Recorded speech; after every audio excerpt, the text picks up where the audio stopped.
칫, 엄마 아빠는 내 마음도 모르면서. 알다가도 모를 아이 마음. 자녀에 대한 모든 고민을 속 시원히 풀어드립니다. 내 아이를 부탁해.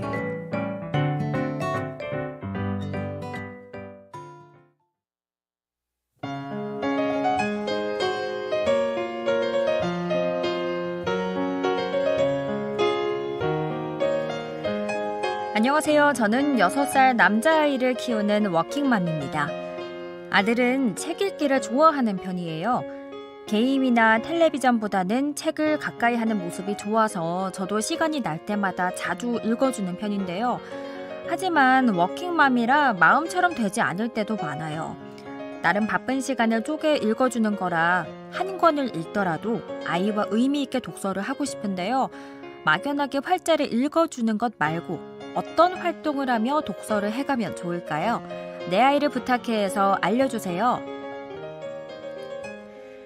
자녀에 대한 고민을 시원하게 풀어보는 시간입니다. 내 아이를 부탁해. 이 시간 함께 해주시는 순천제일대학교 유아교육학과 강숙현 교수와 함께 이야기 나눠봅니다. 교수님 안녕하세요. 안녕하세요. 네, 오늘 사연은 책 읽기를 좋아하는 6살 아들이 등장합니다. 어머님께서는 더 의미 있는 책 읽기를 원하시는 것 같아요. 그림책 읽기, 그동안 정말 많이 강조해 주셨던 부분인데 오늘 사연 어떻게 들으셨나요?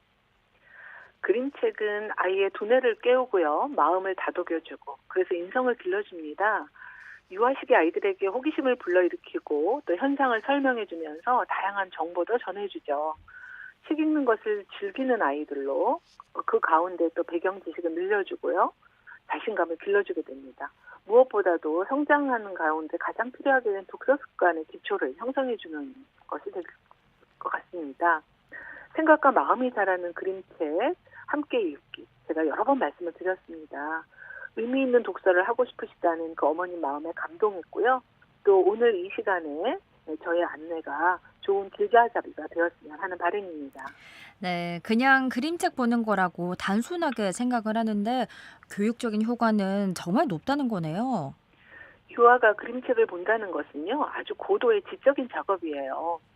그림을 눈으로 계속해서 보고요. 또 귀로는 이야기를 듣고 있고요. 또 진행되는 이야기를 쫓아가면서 이해를 해야 하거든요. 이 과정에서 이야기에 집중하는 그 몰입 능력, 또 이해를 넓혀가는 상상력, 또 이 등장인물에 대한 공감 능력 이런 것들이 발휘되고 있거든요.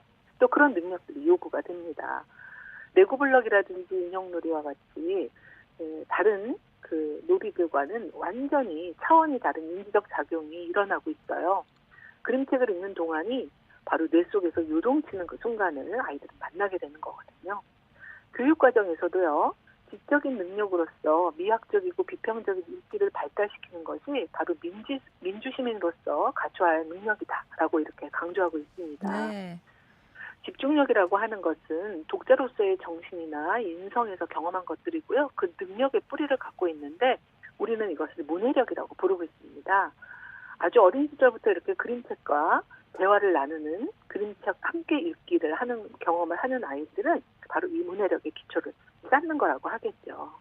그래서 생각과 마음이 자라는 그림책 함께 읽기라고 감히 말씀드리겠고요. 또 요즘 그 관련된 전공 서적들을 보면 예전에는 그림책을 읽어주기 이러한 표현을 썼다면 요즘은 읽어주기가 아니라 함께 읽기, 대화, 상호작용이 중요하다 이렇게 강조하고 있습니다. 그렇군요. 이런 흐름 때문인지 국내 유아동 분야의 서적 시장이 눈에 띄게 성장하고 있다면서요. 그렇습니다. 그림책에 대한 관심은 그림책 발간으로 이어지고 있어요. 그래서 그 대한출판문화협회라고요. 그 협회에서 지금 조사 결과를 보니까 2024년 현재 작년 대비 신간 발행 종수에서 20.5%의 증가가 두드러지게 나타나고 있다고 제가 신문기사를 읽었습니다. 요즘은 K문학이다 이런 말이 회자되고 있을 정도고요. 이런 데는 뭐 여러 가지 원인이 있습니다. 최근 우리 작품들 또 그림책 작가들의 해외 수상이 아주 빈번해지고 있어요. 백희나 선생님 또 이수지 작가님 이런 분들이 해외의 유명상을 수상하고 있습니다. 뇌에 관한 연구 또 영화 발달에 대한 연구 이런 것들이 부쩍 늘어나면서 덩달아 그림책에 관한 연구, 또 이런 그림책을 교육적으로 어떻게 적용할 것인가에 대한 그런 도입들이 활발하게 이루어지고 있거든요. 그래서 이전부터 존재했던 그림책이 요즘 새롭게 교육적인 놀이 매체로 인식을 받게 되었고요. 대학에서도 현장에서 활용할 수 있는 그림책 놀이지도 방법이라든지 또 다양한 활동들 이런 것들을 개발하는 그런 학문적인 연구도 활발하게 진행이 되고 있습니다.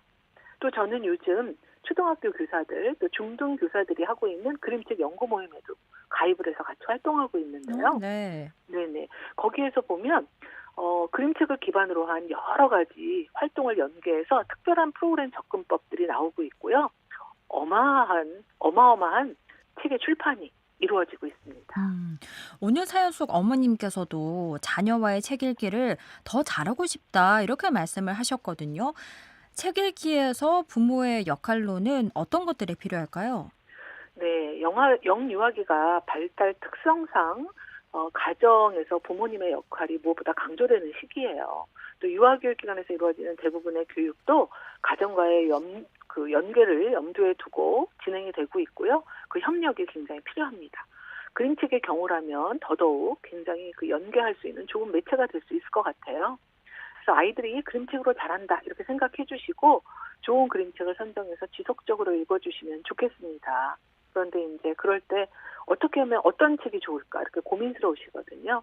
이야기를 좀 돋보이게 하는 뛰어난 그림이 있는 그림책, 또 다양하고 독특한 언어 경험을 제공하는 진짜 문학책 이런 것들이 필요합니다. 그래서 문학성이라든가 예술성, 교육적인 요소들이 조화를 이루는 그런 그림책을 잘 선택하고 함께 읽어주셔야겠습니다. 그러면 부모님과 자녀가 그림책을 어떻게 읽어가야 하는지 그 방법에 대해서 이야기를 나눠가 볼게요. 가장 먼저 그림책을 자녀에게 소개하는 활동을 이야기하고 싶으시다고요? 네, 그림책 소개는요, 아이가 책에 대한 흥미와 관심을 갖도록 하는 데 필요하거든요. 그러면서도 학습의 출발점을 아이의 그 경험과 자연스럽게 연관지어주는 거에 목표를 두시고 해주셔야 됩니다. 그렇게 하려면 어머님 자신이 그림책에 대한 흥미를 갖고 계셔야 돼요. 그래서 그림책의 표지, 또 내용 이런 것들을 미리 보면서 한번 내용을 추측해 보기도 하고요. 또 제목을 이렇게 손으로 짚어가면서 천천히 읽어봐 주시기도 하고 또 제목과 그림의 내용을 유추해서 한번 내용을 추측해 보도록 해보기도 하고요. 그래서 서지 정보라고 하죠. 그 그림책의 그림, 글, 작가, 또 출판사 이런 거에 대한 정보도 함께 아이들과 읽어가는 것이 좋겠고요. 또 주제와 관련돼서 아이의 경험에 대해서도 이야기를 한번 나눠봐 주시면 아이들은 충분히 그 소개가 흥미를 불러일으켜 주게 될 것입니다. 네, 이렇게 충분히 자녀의 흥미를 살폈다면 본격적으로 그림책을 읽어가게 될 텐데 어떤 방식이 좋을까요? 네, 글을 읽을 줄 아는 아이는 함께 읽어주어도 좋을 것 같아요. 대화를 한다든지 또 글을 읽지 못하면 어머님이 다 읽어주시는 겁니다. 그런데 아이가 그 이야기에 반응을 하고 대화를 나누는 것을 조용히 하고 다 읽을 때까지 듣고 있어야지 하지 말고요. 대화를 나누시면 좋을 것 같아요. 또 그림책에 있는 단어들, 또 내용과 글의 의미에 아이들이 관심을 갖도록 이끌어주시고 그것과 관련된 질문을 적절히 해주시면 좋겠습니다. 그리고 내용이나 그림을 예측해 보기도 하고요. 또 이야기의 끝은 어떻게 끝이 날까 이렇게 추측을 해보도록 하는 것도 좋은 방식이 될 수 있겠습니다. 그리고 보통 유아들은 한 권의 책을 여러 번 반복해서 읽어달라 요구하는 경우도 있더라고요. 이런 네. 경우에는 어떻게 해야 하나요? 네, 아이들은요, 반복해서 읽어줘도 지루해하지 않아요. 또 자기네들이 반복해서 읽어달라고 요청을 합니다. 반복해서 이야기를 들으면요, 아이들은 좀 더 명확하게 이해하고요. 또 처음 읽었을 때하고는 좀 다른 감정을 느끼기도 해요. 또 보이지 않았던 부분을 새롭게 보는 순간을 아이들이 만나기도 합니다. 현대 미국의 언어 철학자, 돌아가신 분이시지만, 이분, 도널드 데이비슨이라고 하시는 분은요, 이렇게 이야기를 해요. 아이들이 좋아하는 책을 반복해서 읽기 때문에 책 속에서 일어나는 일을 잘 알고 예측할 수 있게 된다. 이렇게 단순히 이야기를 듣는 것이 아니라 서로의 의식을 나누는 거다라고 철학적 수준까지 이야기를 하고 있습니다. 반복은 힘이 아주 세요. 반복은 바로 뇌 발달의 기본이 될 수도 있습니다. 그래서 한동안은 빠른 독서법이 인기를 끌기도 했거든요. 질보다 양으로 승부하는 이런 독서법보다는요, 아이가 반복해서 읽으면서 그 내용을 깊이 있게 이해할 수 있는 그런 순간을 선물해 주시는 게 좋겠습니다. 그리고 이렇게 책을 읽고 난 후에 독후 활동도 중요하죠? 네, 독후 활동은요, 다양한 블로그나 출판사의 웹사이트의 자료실이나 이런 독후 활동하는 책들을 많이 활용하시고 계시거든요. 직접 한번 해보시면 좋을 것 같아요. 그림책의 재미있는 내용들 한번 회상하면서 이야기 나눠보신다든지, 어떤 특정한 장면, 또 주인공 이런 것들을 그림으로 표현할 수 있게 해본다든가, 또 재미있었거나 호기심 있던 단어들 한번 써보게 해본다든가, 뭐 이런 여러 가지 활동들을 어머님이 직접 해주시면 좋을 것 같고요. 또 아이가 그림 그리기 한 것들을 모아서 작은 책을 만들어주시는 그런 활동도 재미있을 것 같습니다. 오늘은 그림책 읽기에 대한 이야기를 나눠주셨는데요. 책 읽기 교육과 관련해서 청취자분들께 전하고 싶은 이야기가 있으실까요? 네, 다니엘 핑크가 새로운 미래가 온다라는 책에서 미래를 지배하는 인재들의 6가지 조건을 제안한 적이 있었어요. 그 중에서 여러 가지 중에서 한 가지가 바로 스토리입니다. 인간을 움직이게 하는 제3의 감성이다라고 하면서 스토리를 강조했던 것이 제가 기억이 납니다. 그림책으로 아이들이 생각하고 마음이 풍성히 자랄 수 있도록, 그리고 미래 사회의 인재로 성장할 수 있도록 돕는 것, 바로 부모님의 역할이신 것 같아요.